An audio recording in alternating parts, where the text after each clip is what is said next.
देखिए हर खबर यहीं पर, सब्सक्राइब कीजिए TV9 भारतवर्ष।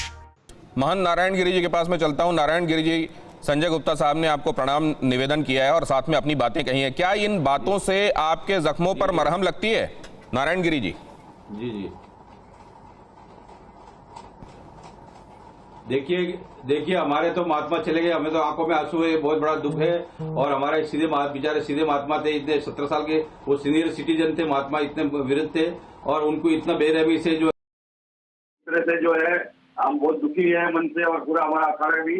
और हम लोग विशेष रूप से सबसे भी निवेदन भी कर रहे हैं कि भाई जब तक ये जो है लॉकडाउन नहीं हटता है, कोरोना का जो है ये 3 तारीख तक, उसके बाद वहाँ जाएंगे और उसके बाद मीटिंग वगैरह करके बाद में हमारा ये मांग है कि उच्च स्तरीय जांच होगी, जो दोषी है उनको पूर्ण रूप से जो है उनको सजा मिलना चाहिए, ये हमारी मांग है।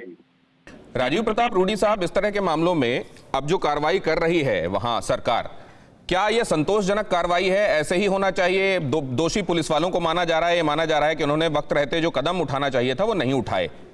क्या ऐसा ही होना चाहिए? देखिए, एक तो सचमुच ये घटना हम सब लोगों के समझ से बाहर है, क्योंकि और इसमें ऐसी तहकीकात की जरूरत है, क्योंकि ये बात की पुलिस पहुंच गई, फिर उनके गाड़ी में उसको हुआ, गाड़ी के भीतर प्रवेश करके मारा, साधुओं को मारा। मतलब ये बिल्कुल ही घटना जिसको अंग्रेजी में बिजार कहते हैं उस प्रकार से है। साधु संतों के बीच में हम लोगों को भी बीच बीच में कभी कभी उनका आशीर्वाद लेने का मौका मिलता है, लेकिन ऐसा ये घटना सामान्य घटना नहीं।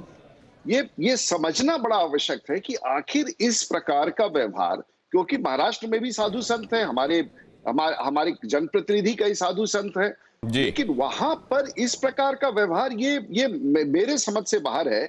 कि पुलिस हो ना हो, लेकिन भारत में साधु संत, मौलाना ही क्यों ना हो, फादर ही क्यों ना हो, पादरी ही क्यों ना हो, सिख धर्म के गुरु ही क्यों ना हो, भारत में सामान्य रूप से ऐसे व्यक्तियों का, चाहे किसी भी धर्म समाज का हो, उसका आदर करते। तो ये बड़ा मुझे तो एकदम समझने में कठिनाई है कि आखिर ये टारगेट क्यों बने।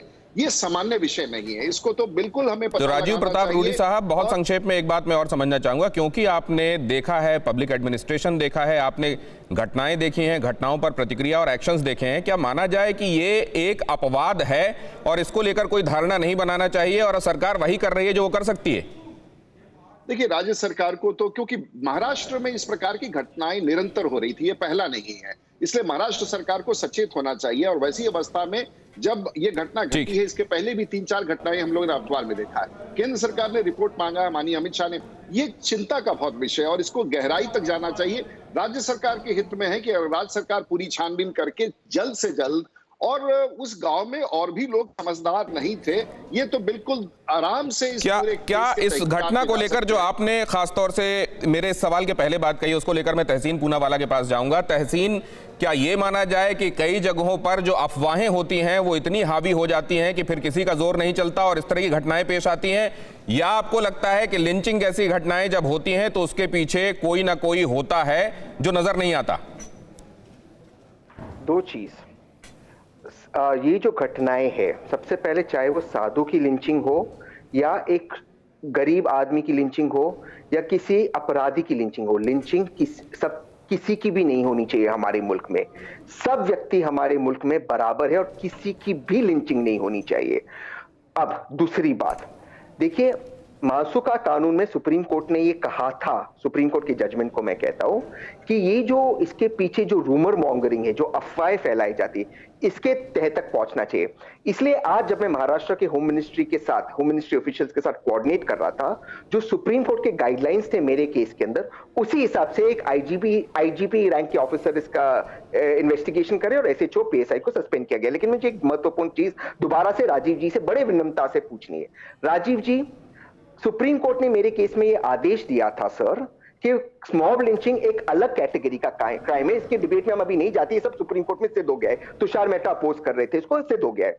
तो इसके लिए एक विशेष कानून बनाया जाए। मैं खुद गया था राजीव गौबा के पास जब वे होम सेक्रेटरी थे। सुप्रीम कोर्ट के आदेश के बावजूद केंद्र की हुकूमत, समझ गए वो सवाल सर, वक्त कम है, वो जवाब दे रहे हैं। राजीव प्रताप रूडी जी, आपके लिए वकालत के बहुत गुंजाइश है अपने जीवन में, आप अपना ज्ञान वहां दे देंगे। हमें तो भाई नहीं समझ में आ रहा है। भारत में अभी भी इतने पर्याप्त कानून है। आप अपना जो अभियान है वो लिंचिंग का हो, भैया वो सब बाद में हम लोग तय कर लेंगे। यहाँ तो दो साधु है और सरफिरे हैं कि ये इनका कोई पर्पस है, कि ये लिंचिंग है, कि ये किसी विषय को लेकर आए थे, इनके पीछे साजिश है। भैया पता तो लगा देने दो। आप पूनावाला साहब अपने पूरे ज्ञान का उपयोग करके राजीव गौबा साहब का नाम ले रहे हैं चीफ सेक्रेटरी सुप्रीम कोर्ट, ये आप जरूर करें। अगर आपकी बात सच होगी, अच्छी होगी, तो देश के लोग उसको स्वीकार करेंगे और सुप्रीम कोर्ट जब आपकी बात सुनता है तो हम लोग आपकी बात क्यों ना सुने।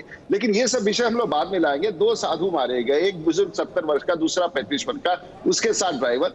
आखिर ऐसी परिस्थितियां, अगर लिंचिंग का कानून भी होता तो क्या ये घटना नहीं होती? उनको भी पता है कि 302 का हत्या करने के लिए ये कोई, तो इसलिए वो तो हम कानून के बारे में और आपके सुप्रीम कोर्ट के निर्देश के बारे में हम लोग छानबीन करके और आपका एक बार और शो करा लेंगे जिसमें आप हमें ज्ञान दें। यहाँ तो चिंता है कि भैया ये हुआ क्यों। न्यूज़ टॉप 9 रोज सुबह 7 बजे और शाम 7 बजे सिर्फ TV9 भारतवर्ष पर।